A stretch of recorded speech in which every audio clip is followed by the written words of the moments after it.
bạn sự xây của ôn từ này chụp chụp một trong bạn này bạn đọc nông video này kiếm xong lời trong hạt năm pipon mà phải pram từ bẹp con chụp môi nâng bịa và chụp môi nâng bút thẹp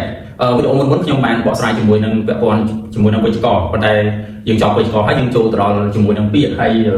ไปchạy cái tênของการทัวร์เปียนี่คือเวียมีนไอชรันเต้บางคือเอาไว้ในสถานคือโอนออกที่ต่อการจะบอกรายปีเอาบางชรันบางให้นกน้องในใน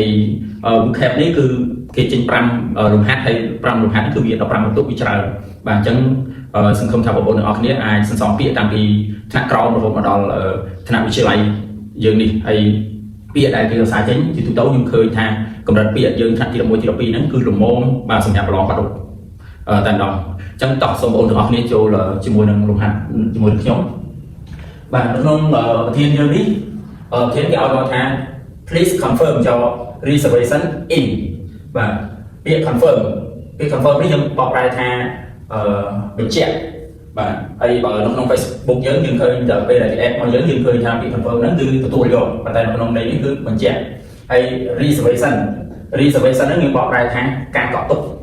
giống nhưบอกthiên tầng ở cái món người ta please confirm your reservation in số bệnh trạng ca cọ tục của bạn nè bạn cho chọn màu bạn chấm trong loại giới cứ miền A B C D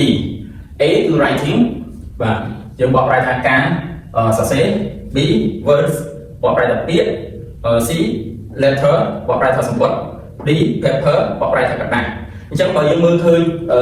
ទៅលើប្រធានរបស់យើងពាក្យគឺអត់មានសូវជាពាក្យរបាយទេបាទគឺថាពាក្យដែលប្របានគឺ reservation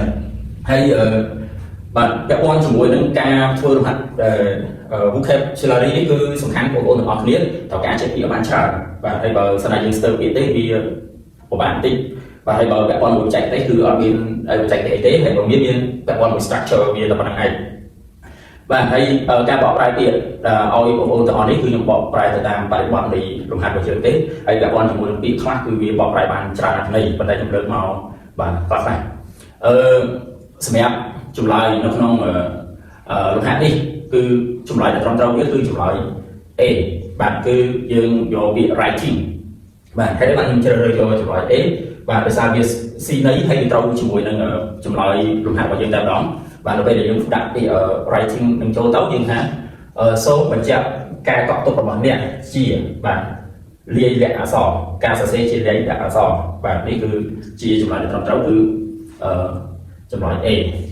បាទហើយខ្ញុំក៏បានលើកឧទាហរណ៍ខ្លះៗពាក់ព័ន្ធជាមួយនឹងពាក្យ writing យើងបកប្រែថាការសរសេរជាលាយលក្ខណ៍អក្សរបាទដើម្បីឲ្យបងប្អូនទាំងអស់គ្នាបានបង្កើតពាក្យខ្លះៗបាទអញ្ចឹងយើងមើលឧទាហរណ៍របស់គ្នាមក example ទី1គឺគេថា please give it to me in writing យើងบอกnóiថាសូមឲ្យវាមកកាន់ខ្ញុំជាលាយលក្ខណ៍អក្សរបាទមួយទៀតគឺ a contract must be in writing បាទអ្នកនេះឃើញទាំងអស់គ្នាថាtrong cái tôi gọi nó cứ in writing và contractនេះយើងបកប្រែថាកិច្ចសន្យាមួយពិតជាត្រូវសរសេរជាលាយលក្ខណ៍អក្សរឧទាហរណ៍មួយទៀត all bookings must be confirmed in writing booking នេះយើងបកប្រែថាការកក់ទុកដែលស្មើជាមួយនឹង reservation បាទអញ្ចឹងការកក់ទុកទាំងអស់ត្រូវតែបញ្ជាក់ជាលាយលក្ខណ៍អក្សរin writing ហើយយើងចាំដែរណា in writing វាយកប្រើថ្នាក់ in នៅខាងលើនេះមកបាទហើយឧទាហរណ៍ចុងក្រោយ inquiries should be made in writing អញ្ចឹងយើងឃើញមានពាក្យ inquiry នេះការសាកសួរអញ្ចឹងយើងបកប្រែថាការសាកសួរគួរតែធ្វើជាលាយលក្ខណ៍អក្សរបាទអញ្ចឹងនេះគឺជាឧទាហរណ៍ខ្លះៗសម្រាប់បងប្អូនទាំងអស់គ្នាដើម្បីបង្កើតពាក្យហើយនឹងពាក់ព័ន្ធជាមួយនឹងចម្លើយរបស់យើងគឺបាទ writing គឺគេប្រើពាក្យ in writing ការសរសេរជាលាយលក្ខណ៍អក្សរនៅក្នុងវីដេអូនេះខ្ញុំមានតែប៉ុណ្្នឹងទេខ្ញុំសង្ឃឹមថាវីដេអូនេះគឺមានសារៈប្រយោជន៍សម្រាប់បងប្អូនជាមួយនឹងវិញ្ញាសារបស់យើងហើយឧទាហរណ៍មួយចំនួនណាដែលយើងអាចជួបពាក្យថ្មីៗបានខ្លះអញ្ចឹងខ្ញុំសូមអរគុណច្រើន